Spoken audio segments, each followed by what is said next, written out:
studying the chapter We are not afraid to die if we can all be together. English Hornbill book का chapter है ये second. 200 years after Captain James Cook took his first world voyage, a 37-year-old sent on a sail of 3 years long voyage with his wife Mary, his son Jonathan and his daughter Suzanne on his boat named Wave Walker. 200 years के बाद जो narrator है वो अपनी family के अपनी boat wave walker पर 3 year long वॉयेज के लिए निकलते हैं। अब उनकी जो बोट है वेव वॉकर वो 23 मीटर लॉन्ग और 30 टन है। इस बोट को उन्होंने सबसे टफेस्ट वेदर में टेस्ट किया हुआ है और उसको फिट बनाया ताकि वो सदर्न इंडियन ओशन को फेस कर सके। Now first sail to west coast of Africa to Cape Town. जो उनका पहला पार्ट है जर्नी का उसमें वो केप टाउन जाते हैं और ये जो पहला पार्ट था उनकी जर्नी का वो बहुत ही ज्यादा अच्छा था। तो केप टाउन से निकलने के बाद वो कहाँ जाते हैं ईस्ट की तरफ to face southern Indian ocean which is the world's roughest seas. वहाँ जाने से पहले वो अपने साथ 2 क्रूमैन लेते हैं। उनका नेम है American Larry Wigil and Swiss Herb Siegel. अब वहाँ पर वो लोग अपने साथ क्रूमैन लेते हैं ताकि वो उन्हें हेल्प कर सके to face the roughest seas. जब वो वहाँ से निकलते हैं तो उनको बहुत ज्यादा स्ट्रॉन्ग विंड्स फेस करने को मिलती है। वेव्स का साइज बहुत बड़ा था। इनफैक्ट वो शॉक थे कि उन्होंने आज तक इतनी ज्यादा टेरिफिक विंड्स देखी है, लेकिन जो ये वेव्स थी इनका साइज बहुत ज्यादा था और वो बहुत ज्यादा डेंजरस भी लग रहे थे देखने को। बट जो उनका पहला पार्ट था जर्नी का वो बहुत प्रेजेंट था, बहुत अच्छा था। उनकी हॉलीडे बहुत अच्छी जा रही थी और 25 दिसंबर उन्होंने क्रिसमस भी सेलिब्रेट किया क्रिसमस ट्री के साथ और हर जगह सिर्फ सेलिब्रेशंस थी। कोई इंजरी नहीं हुई, कोई ट्रेजेडी नहीं थी वहाँ पे, सब कुछ बहुत अच्छा जा रहा था। आफ्टर दैट ऑन 2 जनवरी जब वो अपनी जर्नी स्टार्ट करते हैं तो उसके फर्स्ट पार्ट में 2 जनवरी वाले दिन जैसे वो देखते हैं कि जैसे जैसे उनके शिप जा रहे हैं उन्हें लगता है कि वैसे वैसे सी भी उनकी तरफ आ रहा है। उस शिप को एनगल्फ करने के लिए जो वेव का साइज था वो भी बहुत ज्यादा था और वो बहुत ज्यादा डेंजरस भी लग रही थी। और जैसे वो देख रहे थे वेव का साइज देख, वेदर कंडीशन को चेंज होता देख, वो क्या एफर्ट्स करते हैं, वो अपनी जो बोट की स्पीड है उसे स्लो कर देते हैं, सब कुछ डबल लैश कर देते हैं और जो लाइफ लाइन्स जैकेट्स है वो पहन लेते हैं, ऑयल स्किन्स पहन लेते, वेट करते कि वेदर जो है वो ठीक होए और वो अपनी स्पीड जो बोट की है और बढ़ाए और वो अपनी आगे की जर्नी कंटिन्यू कर सके। Now the first hint of disaster, सबसे टेरिफिक और सबसे ट्रैजिक डे जो उनकी लाइफ का था, जिस दिन अराउंड 6 PM एकदम से क्या होता है, बहुत ज्यादा वहाँ पर साइलेंस हो जाता है। जो विंड्स इतनी ज्यादा थी वो रुक जाती है वहाँ और वेव्स भी बहुत ज्यादा शांत हो जाती है और ये बिल्कुल जैसे तूफान के शांति होती है ना, वैसी वाली शांति थी। सब बहुत ज्यादा डरे भी हुए थे कि इतना ज्यादा साइलेंस एकदम से हो गया तो मे बी कोई स्टॉर्म आने वाला। तो एकदम से वो क्या देखते हैं, तो जैसे उनकी शिप जा रही होती है सामने से एक बहुत बड़ा क्लाउड उन्हें दिखता है और ये ऐसा पॉइंट था कि जब उन्हें रियलाइज हुआ कि वो क्लाउड नहीं था, वो एक वेव थी, डबल साइज की वेव थी जो बिल्कुल उनके ऊपर थी, उनके हेड के। और जैसे जैसे वो जा रहे थे तो कुछ सेकंड्स में ही वो जो वेव थी वो उस शिप को एंगल्फ कर लेती है। हर जगह पानी ही पानी हो जाता है, पूरे शिप के ऊपर ग्रीन और व्हाइट वाटर्स हो जाते हैं, सब सामान जो शिप का था वो फ्लोट करने लग जाता है। जो कैप्टन था वो एक डॉल की तरह रोल हो रहा होता है पूरी शिप के ऊपर। इनफैक्ट कैप्टन की बहुत सारी इंजरीज भी लगी, उसकी जो लेफ्ट रिब थी उसमें क्रैक आ गया, उसके टीथ टूट गए, उसका पूरा जो मुंह था वो ब्लड से भर चुका था। अब ऐसी सिचुएशंस को देख के उनको ऐसा लग रहा था कि ऐसी सिचुएशन में शिप जब उनकी डूब रही है तो वो सरवाइव को नहीं करने वाले, वो ऐसे स्टॉर्म में नहीं बचने। अब सबने अपनी जो डेथ है वो एक्सेप्ट कर ली,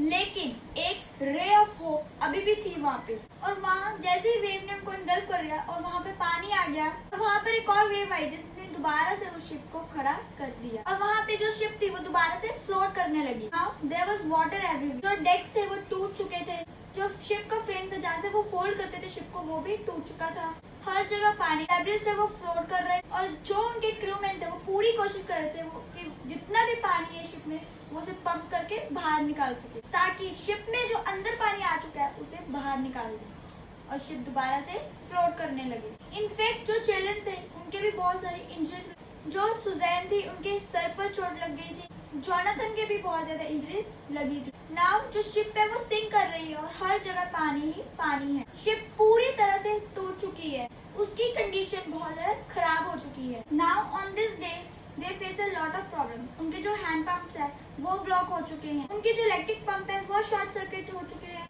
अब पूरे शिप में डेब्रिस फ्लोट कर रहे, उन्होंने मेडे कॉल ट्राई किया, लेकिन इतना रिमोट एरिया था वहाँ पे कि कोई रिस्पॉन्स भी नहीं आ रहा था। कोई इनकी हेल्प करने के लिए वहाँ पर नहीं था। तो स्यू जो थी उनके भी बहुत ज्यादा इंजरी हो चुकी थी, उसके हेड पे स्वेलिंग हो चुकी थी।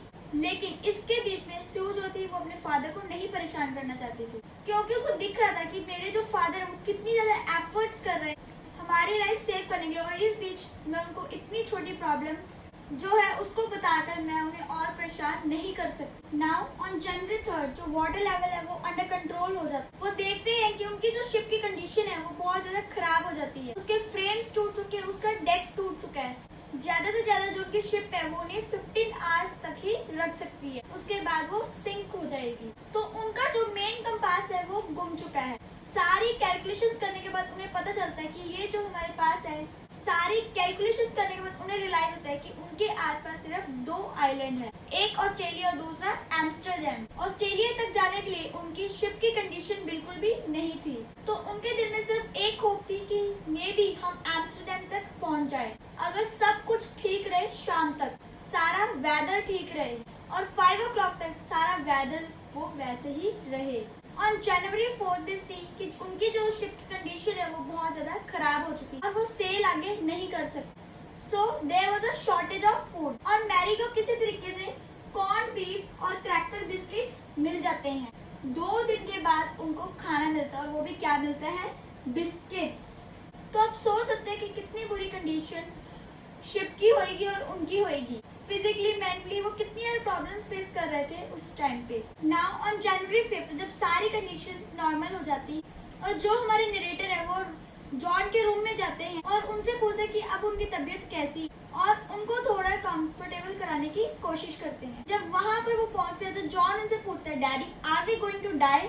और इससे पहले कि नरेटर जो है वो रिप्लाई दे सके, वो उनको बोलता है, daddy we are not afraid to die if we can all be together. अगर मॉम सिस्टर आप और मेरे साथ है तो हमें मरने से डर नहीं लगता। ये सुनकर जो फादर है वो और ज्यादा बुरा फील करते हैं, वो बिना कुछ कहे वहाँ से बाहर चले जाते हैं और वो पूरी कोशिश करते हैं कि उस दिन जो वाटर है वो उसको बाहर निकाल सके और किसी तरीके से आइलैंड तक पहुंच सके। और जनवरी 6 वो देखते हैं कि जो स्टॉर्म है उसमें से वेववॉकर बाहर आ चुकी थी और सारी वेदर कंडीशंस भी नॉर्मल हो चुकी थी।